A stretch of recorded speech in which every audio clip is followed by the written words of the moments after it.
జై శ్రీరామ్. శ్రీమాత్రే నమః. శ్రీ గురుభ్యో నమః. నవంబర్ 2వ తారీఖు నుంచి నవంబర్ 8వ తారీఖు వరకు ఈ వారం యొక్క గోచార గ్రహస్థితుల ఫలితాలు. గోచార గ్రహస్థితుల ఫలితాలు తెలుసుకోవడానికి ముందుగా గోచారంలో ద్వాదశ రాశుల్లో గ్రహాల స్థితిగమనాలు ముందుగా మనం పరిశీలిద్దాం. కర్కాటక రాశిలో దేవగురువైన బృహస్పతి వారి సంచారము, సింహరాశిలో కేతుదేవుని సంచారము, కన్యా రాశిలో శుక్రాచార్యుల వారి సంచారము. శుక్రాచార్యుల వారి సంచారం కన్యా రాశిలో 2వ తారీఖు వరకే ఉంటుంది. అంటే వీక్ స్టార్టింగ్ ఆదివారం వరకే ఉంటుంది. మిగతా రోజుల్లో ఆయన అంటే సోమవారం నుంచి కన్యా రాశి నుంచి తులారాశిలోకి ఆయన అడుగు పెడుతున్నారు. తులారాశిలో సూర్యనారాయణమూర్తి సంచారము, మంగళ్ మరియు బుధ సంచారము, బుధ భగవానుని సంచారము వృశ్చిక రాశిలో, అలాగే రాహుదేవుని సంచారము వచ్చేసేసి కుంభరాశిలో, వక్రించిన శనేశ్వరుని సంచారము మీనరాశిలో ఉంది.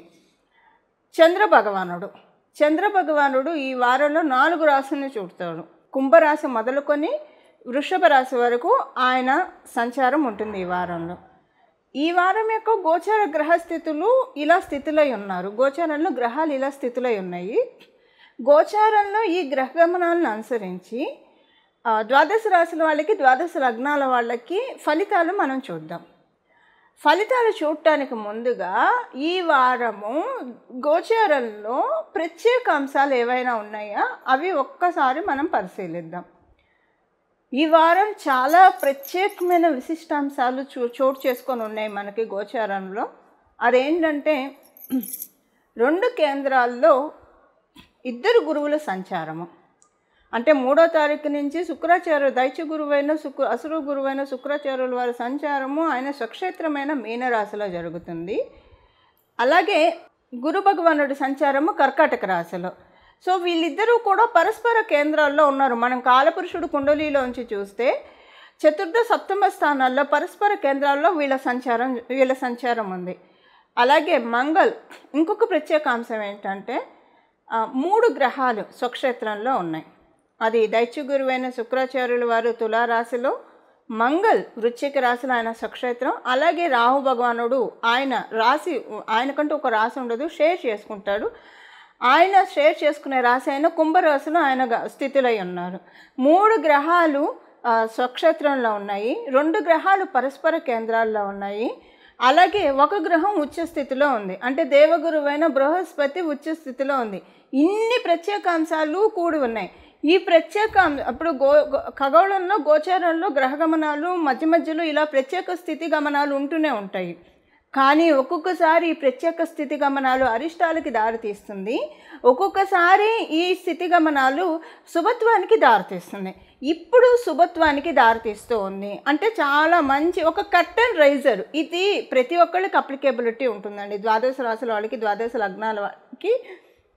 ద్వాదశ లగ్నాల వాళ్ళకి యూనిక్గా అప్లికేబిలిటీ ఉంటుంది ఈ శుభాంశ అనేది. ఇప్పుడు మీకు ఒక మాటలో చెప్పాలంటే ఈ కోవిడ్ ఇవి వచ్చినప్పుడు ఎలాగైతే చాలామంది ఎఫెక్ట్ అయ్యారో, అది సపోజ్ గోచారం అనుకుందాం, ఎంతమంది ఎఫెక్ట్ అయ్యారు. సో అలాగా మంచి వచ్చినప్పుడు కూడా అందరికీ ఎఫెక్ట్ ఉంటుంది కదా. ఈ మంచి ఇప్పుడు గోచారంలో ఉన్న మంచి అందరికీ ఏదో ఒక రకంగా ఎఫెక్ట్ చూపిస్తుంది. అయితే కొంతమందికి వాళ్ళ జన్మజాతకం బాగా వీక్గా ఉంటే అప్పుడు ఇది తీసుకోలేరు. దానికోసం మనం అంటే పూర్తిగా తీసుకోలేరు, అసలంటూ తీసుకుంటారు. ఒక 30% అయితే తీసుకుంటారు, 40% తీసుకుంటారు. కానీ 70% తీసుకోవడానికి ఏం పరిహారం చేయాలో మనం చూద్దాము. దానితో పాటు అసలు జన్మజాతకం బాగున్న వాళ్ళు కూడా ఇవి మంచి ఫలితాలు తీసుకోవాలంటే ఏ పరిహారం చేసుకోవాలో కూడా మనం పరిశీలిద్దాము. మీనరాశి, మీనలగ్నం. ద్వాదశ రాశుల్లో ఆఖరి రాశి మీనరాశి, మీనలగ్నం. ఇప్పుడు నేను చెప్పిన శుభాంశాలలో మీ రాష్ట్రాధిపతి స్టార్టింగ్ ఉన్నాడు. ఇప్పుడు నేను చెప్పాను కదా, గురు శుక్రులు పరస్పర కేంద్ర కేంద్రాల్లో ఉన్నారు. అలాగే మంగళ్ స్వక్షేత్రం, రాహు భగవానుడు స్వక్షేత్రం, ఇవన్నీ నేను చెప్పాను కదా. వీటిలో మీ రాష్ట్రాధిపతి నుంచే స్టార్ట్ అవుతుంది గోచారంలో వచ్చే శుభత్వం. ఇదొక మేజర్ పాయింట్. అయితే 2వ మేజర్ పాయింట్ ఏంటంటే ఇది అందరికీ అప్లికేబిలిటీ. గోచారంలో ఇప్పుడు ఏర్పడే ఈ శుభాంశ ఇందులో 2 మేజర్ ట్రాన్సిటింగ్ ప్లానెట్స్ అంటే గోచారంలో ముఖ్య భూమికను పోషించే గ్రహాలు శనికేతువులు గురు రాహువులు ఈ 4 ప్లానెట్స్ ముఖ్య భూమికను పోషిస్తాయి. ఎందుకంటే ఇవి ఒక రాశిలో ఎక్కువ కాలం సంచరిస్తాయి కాబట్టి. ఇవి ఈ శుభత్వంలో గురు రాహువులు ఇన్వాల్వ్ అయి ఉండడం వల్ల ఇప్పుడు వచ్చే ఈ వారం నుంచి మొదలయ్యే ఇది ఒక విషయానికి నాంది పడుతుంది. ఈ 1 ఇయర్లో రాబోయే 1 ఇయర్లో జరుగుతుంది. తర్వాత అది 3 ఇయర్స్ వరకు కాంక్రీట్ అయి ఉంటుంది. అదే మామూలుగా మనకి తక్కువ సమయం సంచరించే ప్లానెట్స్ ఏదైనా యోగాన్ని ఇస్తే గోచారంలో అది టెంపరీ పీరియడ్ ఆఫ్ టైం వరకే ఉంటుంది. ఇప్పుడు ఒక్కోసారి కొంతమందికి సడన్గా డబ్బులు రావడం ఉంటుంది, తర్వాత మళ్ళీ అవన్నీ ఖర్చు అయిపోవడమో లేదంటే ఇంకా అవన్నీ మళ్ళీ ఇంకా కంటిన్యూగా రాకుండా స్టాప్ అయిపోవడం ఇలా ఉంటుంది. అదేంటంటే టెంపరీ ప్లానెట్స్ ఇచ్చేవి. కానీ వీళ్ళు కాంక్రీట్గా స్ట్రాంగ్గా సంచారం చేస్తారు కాబట్టి వీళ్ళు ఇచ్చే రిజల్ట్స్ కూడా కాంక్రీట్గా ఉంటాయి. ఇప్పుడు మీకు మీ రాశిని బట్టి వీళ్ళు ఏమి ఇస్తున్నారు, ఒక నాంది ఈ వారం నుంచి ఒక ప్రోగ్రెసివ్ మోడ్కి పెడుతున్నారు. ఇది 1 ఇయర్లో చూస్తారు, తర్వాత ఇది 3 ఇయర్స్ వరకు కాంక్రీట్ అయి ఉంటుంది. ఏ విషయంలో నాంది పెడుతున్నారు, మీ మనసులో బలంగా ఏదైతే ఉందో ఈ పని నాకు జరిగితే బాగుండు అని బలంగా ఏ విషయానికైతే అనుకుంటున్నారో అది అవుతుంది. అది మీ పిల్లలకి సంబంధించింది కావచ్చు, లేదా మీ కెరియర్కి సంబంధించింది కావచ్చు, అది ఏదైనా.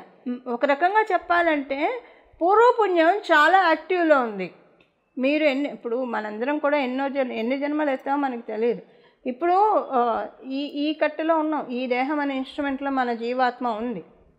సో ఈ జీవాత్మ ఎన్నో దేహాన్ని ధరించి, అది మనుష్య దేహం కావచ్చు, లేదంటే పశుపక్షాదులు కావచ్చు.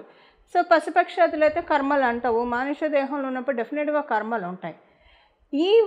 ఈ వీక్ నుంచి స్టార్ట్ అయ్యి శుభాంశాలు మీరు ఏ జన్మల్లో చేసిన పుణ్యమో ఇక్కడి నుంచి ప్రారంభమవుతుంది అంటారు కదా. ఇప్పుడు ఆడవాళ్ళనైతే ఏ బంగారు పూలతో పూజ చేసిందో ఇంత చక్కటి భర్త లభించాడు అని వింటూ ఉంటాం కదా, లేదా ఇంత చక్కటి పిల్లలు వచ్చారు, లేదా వీళ్ళు మంచి ఏం అదృష్టం చేసుకున్నారు, ఇంత బాగా ఉన్నారని. ఇప్పుడు అది స్టార్ట్ అవుతుంది మీనరాశిలో పుట్టిన వాళ్ళకి, మీన లగ్నంలో పుట్టిన వాళ్ళకి. పంచమ స్థానంలో అతిచార గురుడు ఉచ్చ స్థానంలో ఉంటూ ఇప్పుడు గోచారంలో ఉన్న ఈ 4 శుభాంశాల్లో ముఖ్య భూమికని పోషిస్తూ ఇది క్రియేట్ చేస్తున్నాడు. నాంది మీకు పూర్వజన్మలో ఏవైతే పుణ్యకర్మలు ఉన్నాయో వాటికి తగ్గట్టు పుణ్యలక్ష్మి ఇప్పుడు యాక్టివేట్ అవుతూ ఉంది. పుణ్యలక్ష్మి యాక్టివేట్ అవ్వడం అంటే మీకు ఏ విషయాల్లో అయితే క్లమ్జీగా ఉందో అవి ట్రాన్స్పరెంట్ ఇస్తాయి. ఓకే, అవన్నీ తొలగిపోతాయి. ఫైనాన్షియల్గా కావచ్చు, రిలేషన్స్లో కావచ్చు, అది ఏ విషయంలో అయినా సరే ఒక మంచి అనుకూలతని ఈ వారం మొదలుకొని వర్కింగ్స్ స్టార్ట్ అవుతాయి. ఇంకోటి మీకు చాలా తృప్తిగా అనిపిస్తుందండి, చాలా మనశ్శాంతిగా అనిపిస్తుంది ఈ వారం నుంచి. ఎందుకంటే గురు భగవానుడు ఉండడం వల్ల పంచమ స్థానంలో, ఈ పంచమ స్థానము మన నేమ్ అండ్ ఫేమ్ను కూడా సూచిస్తుంది. ఆయన ఇక్కడ అందులో అతిచారంలో ఉంటూ ఉచ్చస్థానంలో ఉండడం వల్ల మీకేంటంటే ఇప్పుడు సపోజు అందరికీ నచ్చాలని ఉండదు, అందరినీ మనం ఎప్పుడు సాటిస్ఫై చేయడం. ఒక మనిషి ప్రతి ఒక్కళ్ళని చుట్టూ ఉన్న ప్రతి ఒక్కళ్ళని సాటిస్ఫై చేయడం అనేది అసాధ్యం. కనీసం ఒక 10% పీపుల్ అయినా సరే సాటిస్ఫైడ్ లేకుండా ఉంటారు, అది ఏ కారణాల వల్ల అన్నా కావచ్చు. ఇప్పుడు ఏంటంటే ప్రతి ఒక్కళ్ళతోటి బ్యూటిఫుల్ బాండింగ్ ఉంటుంది. 5th హౌస్ రిలేషన్స్ని కూడా సూచిస్తుంది. చాలా మంచి, అంటే ఒకవేళ ఏవైనా ఎవరితోటైనా మనస్పర్ధలు ఉన్నా వాళ్ళు ఇంకా అంటే మీ జోలికి రారు, మనస్పర్ధలు కంటిన్యూ అవ్వవు. ఒకవేళ మీ జన్మజాతకం బలంగా ఉంటే మైత్రి కుదరచ్చు. మీ జన్మజాతకం అంటే ఇప్పుడు వాళ్ళకు కూడా డిజర్వెన్స్ ఉండాలి కదా, మీతో మైత్రి తీసుకోవాలంటే వాళ్ళకి అదృష్టం కలిగినట్టు. ఆ డిజర్వెన్స్ లేకపోతే అక్కడ ఫ్రీజ్ అయిపోతాయి. మీ ఇద్దరి మధ్య ఉన్న ఏదైతే ఉందో అది ఫ్రీజ్ అయిపోతుంది. ఫ్రీజ్ అయిపోయి మీకు హ్యాపీగా వెళ్ళిపోతుంది అన్నమాట. ఏదేమైనానండి ఈ పంచమ స్థానంలో గురు భగవానుడు పూర్వపుణ్యాన్ని చక్కగా మొత్తం వెతికి తీసుకొస్తూ ఉన్నాడు. అందులో ఇక్కడ మీకు 12వ స్థానంలో రాహు భగవానుడు స్వక్షేత్రంలో ఉండడం వల్ల ఆయన గురు భగవానుడికి హెల్ప్ చేస్తూ ఉన్నాడు. ఎందుకంటే 12th హౌస్ మనకి బర్త్ సైకిల్ను కూడా సూచిస్తుంది.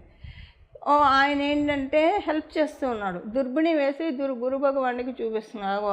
ఆయన ఏమన్నా మిస్ అవుట్ అయితే, ఇగో ఆ జన్మలో ఈ పుణ్యం ఉంది చూపించు, అది వాళ్ళకి ఇప్పుడు ఇవ్వు అని ఈయన వేగిరి పెడుతూ ఉంటాడు. సో గురు భగవానుడు చేసే పని గురు భగవానుడు, అలాగే రాహు భగవానుడు, ఇలా మేజర్ ట్రాన్సిటింగ్ ప్లానెట్స్. అందులో మీకు నవమ స్థానంలో మంగళ్. ఇప్పుడు ద్వాదశ రాశుల్లో ద్వాదశ లగ్నాల్లో ఎవరికి ఈ శుభత్వాలు అందరికీ మంచిగా చేస్తుంది, డెఫినెట్గా అందులో డౌటే లేదు. ఎక్కువ మంచి ఫలితాలు వచ్చే రాశుల్లో కర్కాటక రాశి, సింహరాశి, మేషరాశి, కర్కాటక రాశి, సింహరాశి, వృశ్చిక రాశి, అలాగే మీ మీనరాశి. ఈ 5 రాశుల వాళ్ళకి ఎక్కువ ఉంటుంది. ఎందుకంటే కర్కాటక రాశి వాళ్ళకి, సింహరాశి వాళ్ళకి మంగళ్ రాజయోగాన్ని ఇస్తాడు, పరిపూర్తి రాజయోగాన్ని ఇస్తాడు ఆయన. అలాగే మీకు నవమాధిపతి అవుతూ నవమ స్థానంలో ఉన్నాడు కదా, సో మీకు పూర్వపుణ్యం 2, ఇప్పుడు పంచమ స్థానం నవమ స్థానం 2 యాక్టివ్లో ఉన్నాయి. ఇది ఒక ప్లస్సింగ్. ఇలాగా మీకు అంటే ఇది తినబోతూ రుచులు ఎలా అంతేనండి, ఇంకంతకంటే నేనేం చెప్పలేను. మీ జన్మజాతకాన్ని అనుసరించి మంచి ఫలితాలను చూస్తారు. అయితే మీ జన్మజాతకం సపోర్టింగ్గా లేకపోతే ఇప్పుడు మనం చెప్పే ఈ పరిహారం ఇప్పుడు తెలుసుకునే ఈ పరిహారం చేయడం వల్ల మీకు ఇంకా మంచి ఫలితాలు వస్తాయి. మీ జన్మజాతకం సపోర్టింగ్గా ఉంటే ఇమ్యూనిటీని బూస్టప్ చేసుకోండి. మీకు చాలా అంటే ఇప్పుడు ఆరోగ్యంగా ఉన్న వాళ్ళైనా ఇంకా ఆరోగ్యకరమైన ఆహారం తీసుకోవడం వల్ల ఇమ్యూనిటీ బూస్టప్ అవుతుంది. అలా ఈ పరిహారం ఇమ్యూనిటీ బూస్టప్ కింద మీకు పనికి వస్తుంది. ఇలా ఇవి మీనరాశి, మీన లగ్నంలో ఉన్న వాళ్ళ ఫలితాలు. ఇప్పుడు మనము ఎవరి రాశి వాళ్ళకి మీ రాశి యొక్క ఫలితాలు చూసాము. దీనికి చేసుకోవాల్సిన పరిహారం ఏంటో మనం ఒక్కసారి పరిశీలిద్దాము. ఏ పరిహారం చేసుకోవాలో ఇప్పుడు మనం ఒక్కసారి నోటీస్ చేద్దాం. ఈ వారము చాలా శుభాంశాలతో కూడి ఉందని నేను మొదటే చెప్పాను. ఈ శుభాంశాలు మీ రాశికి ఎలాంటి ఫలితాలు ఇస్తుందో కూడా మనం చెప్పుకున్నాము. అయితే నేను స్టార్టింగ్లో యూనిక్గా ఏ శుభాంశం ఉంటుందో అందరికీ అది కూడా ఒకసారి ఇప్పుడు చెప్తాను. ద్వాదశ రాశుల వాళ్ళకి, ద్వాదశ లగ్నాల వాళ్ళకి మనశ్శాంతి, ఉన్నంతలో మనశ్శాంతి. అంటే మనకి ఎంత ఇప్పుడు వేయనట్టు ఉన్నా కూడా టెన్షన్ పడేవాళ్ళు ఉంటారు. అంటే నా ఉద్దేశము ఎవరి లెవెల్లో వాళ్ళకి టెన్షన్స్ ఉంటాయి. ఒక పెద్ద బెంజ్ కార్లో తిరుగుతున్నారా లేదా ఒక ప్యాలెస్లో ఉంటున్నారు, వాళ్ళకి టెన్షన్ లేదనుకోవడం కల్లా. ఎవరికైనా సరే, ఎవరైతే స్ట్రాంగ్ మైండెడ్ ఉంటారో వాళ్ళకి మనశ్శాంతి ఉంటుంది. ఇది ఎవరికైనా అప్లికేబిలిటీ ఉంటుంది. ఇప్పుడు ఏంటంటే ఈ గోచారంలో ఉన్న గ్రహస్థితులు అందరికీనండి, మీ పరిస్థితులు ఎలాగన్నా ఉండనియండి, వాటిల్లోంచి కొంత మిమ్మల్ని హీల్ చేస్తుంది. హీల్ చేసి వాటిల్ని ఆ గాయాల్ని, కాలం చేసిన గాయాలు అందరికీ మాన్పే శుభ సమయము. వాటిల్లో నుంచి అందరం గట్టెక్కే శుభ సమయము. ఒక రకంగా చెప్పాలంటే అందరికీ ఏదో ఒక అంశంలో, అంటే పర్టికులర్గా ప్రతి ఒక్కళ్ళకి యూనిక్గా అప్లికేబిలిటీ అయ్యే పాయింట్, మన లైఫ్లో ఏదో ఒక ఆస్పెక్ట్లో కంప్లీట్గా మనశ్శాంతి అయితే ఉంటుంది. ఇది ఇక్కడి నుంచి స్టార్ట్ అవుతుంది. కాకపోతే ఇందులో మనకి మేజర్ ప్లానెట్స్ కూడా ఇన్వాల్వ్ అయి ఉన్నాయి కదా. ఇప్పుడున్న ఈ శుభాంశాలు అంటూ గురు భగవానుడు అలాగే రాహుదేవుడు కూడా ఇన్వాల్వ్ అయి ఉండడం వల్ల వీళ్ళిద్దరికీ చాలా కాలం సంచారం చేస్తారు.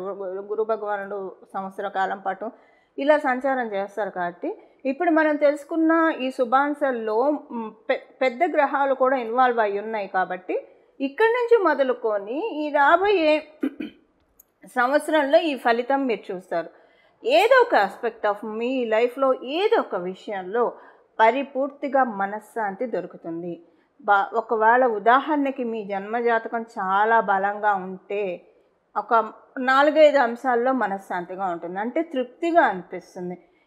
ఈ భగవంతుడు దయ వల్ల ఈ విషయంలో నేను చాలా ఇప్పుడు కొన్ని విషయాల్లో వింటూ ఉంటాం కదా, ఫ్యామిలీ విషయంలో ఐఎమ్ బ్లెస్డ్, ఒక ఫైనాన్షియల్ ట్రబుల్ ఒక్కటే ఉందను, లేకపోతే ఫైనాన్షియల్గా వీఆర్ బ్లెస్డ్, కాకపోతే పిల్లల మాట వినట్లేదనో, పిల్లల విషయంలోనో ఇలాగే ఏదో ఒక అంశంలో అయితే మనశ్శాంతి లేకుండా ఉంటుంది. కొంతమందికి పాపం మల్టిపుల్ విషయాల్లో మనశ్శాంతి లేకుండా ఉంటుంది. సో మీ జన్మజాతకాలను అనుసరించి ఏదో ఒక అంశంలో డెఫినెట్గా మనశ్శాంతి ఉంటుంది. ఇక్కడ మొదలుకొని ఈ రాబోయే 1 ఇయర్లో ఈ విషయం ఖచ్చితంగా చూసే తీరుతారు. సెకండ్ థింగ్, ఒకవేళ మీ జన్మజాతకం బలంగా ఉంటే చాలా విషయాల్లో మనశ్శాంతిగా ఉండే అవకాశం కూడా ఉంటుంది. అది మళ్ళీ మీ జన్మజాతకాన్ని అనుసరించి ఉంటుంది. అసలు ముందు మనం దీన్ని కైవసం చేసుకోవడానికి, అంటే దేనికైనా సరే మనం ఒడిసి పట్టుకోవాలి, యోగాల్ని ఒడిసి పట్టుకోవాలి. గోచారంలో ఉన్న ఇప్పుడు వర్షం పడుతున్నప్పుడు ఆ నీళ్లు పట్టుకుంటే మనకి ఉపయోగపడతాయి, లేకపోతే అది భూమిలోకి వెళ్తే తర్వాత మనకు వస్తాయి. కానీ ఇమ్మీడియట్గా మనం వాడుకోవాలంటే మనం పట్టుకోవాలి. అలా గోచారంలో ఇప్పుడు ఒక అమృత వర్షాన్ని దేవతలు కురిపిస్తూ ఉన్నారు. ఈ అమృత వర్షాన్ని ఖచ్చితంగా పట్టుకోవడానికి మనం ప్రతి ఒక్కళ్ళం కూడా ప్రయత్నించాలి. దానికోసం చేయాల్సిన పరిహారం ఒక్కసారి మనం ఇప్పుడు చూద్దాం. ఈ పరిహారం మీరు నిత్యం దైవధ్యానం చేసేవాళ్ళు, ప్రతినిత్యం ఏదో ఒక ఆలయం సందర్శించే వాళ్ళైతే అసలు ఇంకా మీకు ఇంకా ప్రత్యేకించి ఏం చేయక్కర్లా, అది చేసుకుంటే సరిపోతుంది. కానీ ఇలా అందరికీ కుదరకపోవచ్చు. అంటే మామూలుగా చేసి దీపారాధన చేసి దండం పెట్టుకొని వెళ్తారు. కొంత టైము భగవంతుడికి కేటాయించలేని వాళ్ళకి ఇప్పుడు అందులో ఇప్పుడు మనం కార్తీక మాసంలో ఉన్నాం కాబట్టి ఈ నామాన్ని జపించుకుంటే చాలా చాలా మంచి ఫలితాలు మనం చూస్తాము. అదేంటో ఇప్పుడు మనం చూద్దాం. ఇప్పుడు ఉంటున్న ఈ శుభత్వంలో మనకి మేజర్గా స్టార్టింగ్ శుభత్వం గురు భగవాను నుంచి దేవగురువైన బృహస్పతి నుంచి స్టార్ట్ అవుతుంది. తర్వాత సెకండ్ ప్లానెట్ దైత్య గురువైన శుక్రాచార్యులు వారు మేజర్ గురువులు ఇంపాక్ట్ ఉండడం వల్ల పరమశివుణ్ణి ఈ నామంతో కనుక ప్రతిరోజు కూడా మనసులో ఇప్పుడు మీరు ఓంకారం చేర్చైతే స్నానం చేసిన వెంటనే జపించాలి ఒక 108 సార్లు అలాగా. లేదు మనం రోజు జపించుకుంటామంటే అప్పుడు ఓంకారం చేర్చకుండా ఉత్తనామాన్ని జపించుకోవచ్చు. ఎప్పుడైనా ఉత్తనామం అయితే అంటే బీజాక్షరాలు చేర్చకుండా నామజపానికి ఎలాంటి దోషం ఉండదు, ఎప్పుడైనా జపించవచ్చు. అందుకే కదా మనం పేర్లు పెడతాము, నారాయణ అనో లేదంటే శర్వాణి అనో దుర్గా అనో భవానీ అనో ఇలా మనం భగవంతుడి పేరు పెడతాం. ఇప్పుడు ఈ టైంలో ఉన్న ఈ అమ్మవారి పేరు పిలవకూడదు అలా ఏం పెట్టుకోం కదా. అందుకే నామజపానికి ఎప్పుడు తప్పు ఉండదు. సో మీరు రోజు స్నానం చేసిన తర్వాత శుచులయ్యి ఒక 108 సార్లు లేదా 21 సార్లు కనీసం ఓంకారం చేర్చి చేసుకోండి. తర్వాత మామూలుగా కూడా దీన్ని ఓంకారం చేర్చకుండా చదువుకోవడానికి ఈ నామాన్ని స్మరించండి. ఇప్పుడు ఆ నామం ఏంటో మనం చూద్దాం. ఓం భీమాయ నమః, ఓం భీమాయ నమః, ఓం భీమాయ నమః. మీరు మామూలుగా జపించుకోవాలంటే అప్పుడు భీమాయ నమః, భీమాయ నమః, భీమాయ నమః. ఇది చాలా అద్భుతమైన మంత్రరాజము, నామరాజము. మీరు ఇది అసలు జపిస్తూ ఉండండి. డెఫినెట్గా ఒక 3 రోజులు కంటిన్యూగా మీరు చేస్తూ ఉండడం వల్ల చాలా అంటే చాలా పవర్ఫుల్ నామం ఇది. మరియు మంత్రం కూడా మీకు గురుబలం పెరుగుతుంది.